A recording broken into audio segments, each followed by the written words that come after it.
Alright, hi guys. I just wanted to make a video about optimizing your gains inside the gym as a beginner to intermediate. Now, I was going to make this video in parts, but I just decided it's better to make a long form video and put all the points inside so one easy video to watch. Starting off with point number one, again, is going to be finding a program. Put simply, you don't have the knowledge it takes to create your own program or to define a good program. So to take that out of the equation, I'm recommending an app called Boostcamp. And no, this isn't just one big ad for Boostcamp, but you can find it on the App Store for free. It's a very, very good app, and you'll see that you have plenty of options for coaches who are verified. You can change the type of program you want between bodybuilding, powerlifting, power building. You can choose what kind of equipment you have, the difficulty level, and how many days per week you'd like to train. There are countless options for programs. There are many, many coaches. So don't be afraid to pick one that you think looks cool and just stick with it. Be consistent with it. It's not going to harm your gains at all. These are all great programs.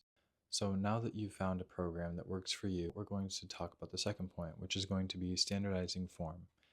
So what does it mean to standardize form and why is it important? Standardizing form is basically making it so that each rep you do throughout your set, regardless of how close you are to failure, is going to be the same form that you use at the beginning of the set where you had the most energy.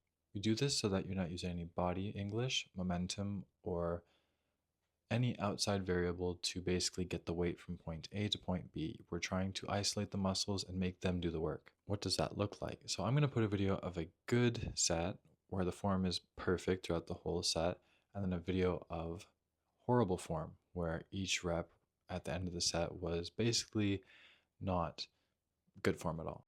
So basically in this video you see that I'm doing a set and I'm going to failure, but I'm controlling the weight, I'm not bouncing the weight, and I'm not using momentum to get the weight up.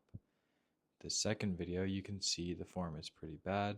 He's bouncing the weight up, overextending the elbows, and just using momentum to get the weight up. Now, why does it matter? Well, for one, you can injure yourself when you're using momentum and too much body English, especially as a beginner and intermediate, where you don't really know your body in terms of what can it tolerate and what it can't. Another reason you might want to standardize your form, or why you should standardize your form, is that it's going to allow you to progress faster. Because I'll get to this in the next point about tracking your progress, but you can't track your progress without being able to know that the reps you used were real reps. You can't track momentum and body English throughout the weeks. You can't put those as a calculation or a piece of information put in there like I used a bigger bounce this day and I used a smaller bounce that day. It doesn't make sense. So you're going to want the form to be perfect each rep so that you can know that each rep you did was an actual rep and not an outside influenced rep. That leads me into the next point, the third point, which is going to be tracking your progress. How do you track your progress? Well, if you're using Boostcamp, it has an option inside each program to track the weight, track the reps, and track the RPE, which is the rate of perceived exertion, and I'll make a video on what that is at another day. But what does it mean to track your progress? So since you're beginner intermediate, you should be progressing session to session if your nutrition and recovery is on point. Now, what does that mean? You need to be progressing either the weight or the reps or both. So an example of that will be put on the screen now, where you're going to have week one, you're going to bench 100 pounds for 6, and we're using a 6 to 8 rep range here. Week 2, you might bench 100 for 7. Then week 3, you might bench 100 for 8. Now that you've reached the upper end of the rep range, you're going to go back down by increasing the weight, and you're going to repeat the process over and over with each exercise that you do.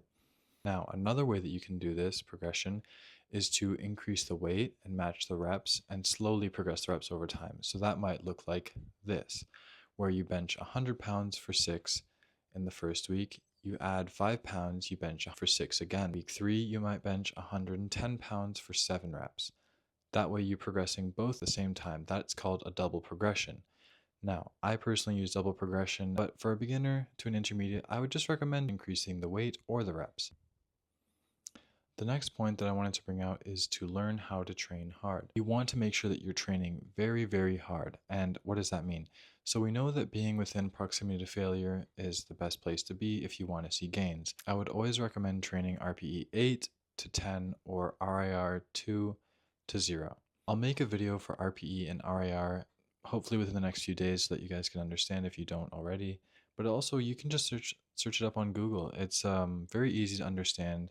I know a lot of people try to complicate it, but quite frankly, it's a very simple concept and it'll save you a ton of stress in the gym from wondering where to even go in your set.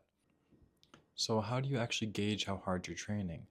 Well, I think it's important that even as a beginner to intermediate, you need to train to failure sometimes. Now, training to failure doesn't mean you do crappy form and get the weight up by all means necessary. It means the last rep you can complete without good form. And once you've done that, you can now use that set that you did to failure as a marker for next time. And what that means is next time when you choose to go either RP 8 or RP 10, you know what it feels like to go to failure and you know how far it feels to be from failure. That is the end of the video. I'm going to put some additional tips in the caption, but as far as it goes, that is the beginner's guide to optimizing inside the gym. I hope you guys enjoyed and feel free to like and subscribe. It'd be greatly appreciated. And to those that did watch this, appreciate you very much.